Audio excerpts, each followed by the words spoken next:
ଜଗନ୍ନାଥ ରଥଯାତ୍ରା ଓ ବାହୁଡ଼ା ଯାତ୍ରା ଓଡ଼ିଶାର ମହାନ ସାଂସ୍କୃତିକ ଓ ଧାର୍ମିକ ଚେତନାର ପ୍ରତୀକ ହେଉଛନ୍ତି ଭଗବାନ ଶ୍ରୀ ଜଗନ୍ନାଥ, ଯିଏ ପୁରୀର ଶ୍ରୀମନ୍ଦିରରେ ନିବାସ କରନ୍ତି। ସେଠି ତିନି ଠାକୁର ଶ୍ରୀ ଜଗନ୍ନାଥ, ବଳଭଦ୍ର ଓ ମା ସୁଭଦ୍ରା ଗୋଟିଏ ବୃହତ ଧାର୍ମିକ ପରିବାରର ସଙ୍ଗୀତ ସଦସ୍ୟ ଭାବେ ବର୍ଷ ପରି ବସନ୍ତ କରନ୍ତି। ରଥଯାତ୍ରା ହେଉଛି ତାଙ୍କର ବାହାରେ ଗୋଟିଏ ବିଶେଷ ବାର୍ଷିକ ଯାତ୍ରା, ଯେଉଁଠାରେ ତିନି ଭଗବାନଙ୍କୁ ବଡ଼ ରଥ ଉପରେ ବସାଇ ଗୁଣ୍ଡିଚା ମନ୍ଦିରକୁ ନେଇଯାଆନ୍ତି। ଏହାର ଉଦ୍ଦେଶ୍ୟ ହେଉଛି ତାଙ୍କର ବନ୍ଧୁ ବା ମାମା ଭାବେ ପରିଚିତ ଗୁଣ୍ଡିଚା ମନ୍ଦିରରେ 9 ଦିନ ଅବସ୍ଥାନ କରି ବର୍ଷ ପରି ଦେବୀ ଦେବତାଙ୍କ ମଧ୍ୟରେ ଏକ ମିଳନ ଘଟାଇବ। ବାହୁଡ଼ା ଯାତ୍ରା ବା ଫେରା ଯାତ୍ରା ମଧ୍ୟ ଆମେ କହିପାରିବା।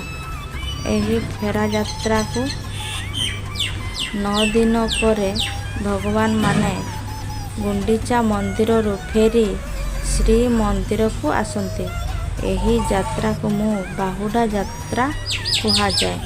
ଏହି ଦିନ ପୁରୀ ନଗରୀ ପୁଣି ଧାର୍ମିକ ଉଲ୍ଲାସ ଓ ଭକ୍ତିର ଅଦ୍ୱିତୀୟ ଉଦାହରଣ ହୁଏ।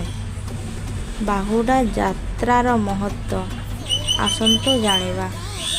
ବାହୁଡ଼ା ଯାତ୍ରା କେବଳ ଏକ ଧାର୍ମିକ ଯାତ୍ରା ନୁହେଁ, ଏହି ଯାତ୍ରା ଓଡ଼ିଆ ସାଂସ୍କୃତିକ ଏକତା ଓ ମାନବତାର ଜୀବନ ପ୍ରତୀକ। ଏହା ଆନ୍ତର୍ଜାତିକ କରେ ଯେ ଯେଉଁଠାରୁ ଆସିଛ ସେଠିକୁ ଫେରିଯାଅ ମଧ୍ୟ ଗୁରୁତ୍ୱପୂର୍ଣ୍ଣ। ଏହା ଆମେ ଦୈନିକ ଜୀବନରେ ଭଲ କାମ କରି ଅନ୍ତତଃ ଆତ୍ମା ସ୍ଥିତିରେ ଫେରିବା ଅନୁଭୂତି ଦିଏ। ମାଉସି ମା ମନ୍ଦିର ଓ ପୋଡ଼ ପିଠା। ଫେରା ଯାତ୍ରା ରାସ୍ତାରେ ଭଗବାନ ଶ୍ରୀ ଜଗନ୍ନାଥଙ୍କ ରଥ ଥରେ ମାଉସି ମା ମନ୍ଦିରରେ। ଏଠି ତାକୁ ତାଙ୍କ ମାଉସୀ ମାମା ପକାଉଥିବା ଓଡ଼ିଆ ପରମ୍ପରା ମିଠା ପୋଡ଼ପିଠା ଭୋଜନ ଦିଆଯାଏ। ଏହା ଏକ ଦୟା, ସମ୍ମାନ ଓ ସ୍ନେହର ପ୍ରତୀକ। ଆସ ଏବେ ଜାଣିବା ସୁନାବେଶ। ସୁନାବେଶରେ କ'ଣ ସବୁ ହୁଏ? ତ ବାହୁଡ଼ା ପରେ ଅନ୍ୟ ଏକ ମହତ୍ତ୍ୱପୂର୍ଣ୍ଣ ଦିନ ହେଉଛି ସୁନାବେଶ। ଏହି ଦିନ ଠାକୁରଙ୍କୁ ସୁବର୍ଣ୍ଣ ଅଳଙ୍କାର ଧାରଣ କରାଯାଏ। ଏହା ଦେଖିବାକୁ ଲକ୍ଷ ଲକ୍ଷ ଭକ୍ତ ଆସନ୍ତି। ଏହି ବେଶ ଦେଖିବାକୁ ଶୁଭ ଓ ଧନ୍ୟତା ଲାଗେ। ସାମ୍ପ୍ରତିକ ବ୍ୟବସ୍ଥା ଓ ମାନବ ସମୁଦାୟ।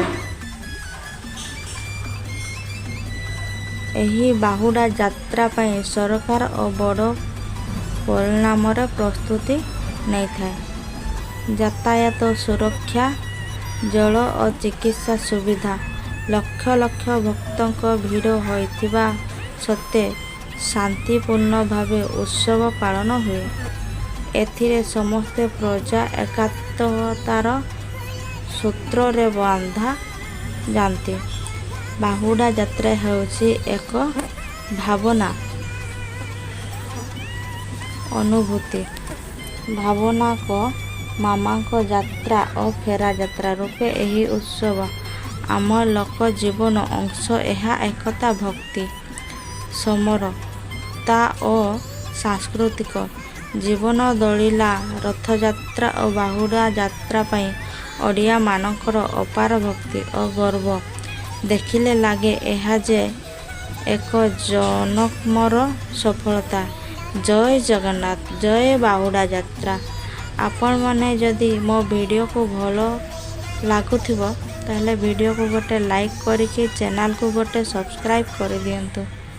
ଜୟ ଜଗନ୍ନାଥ।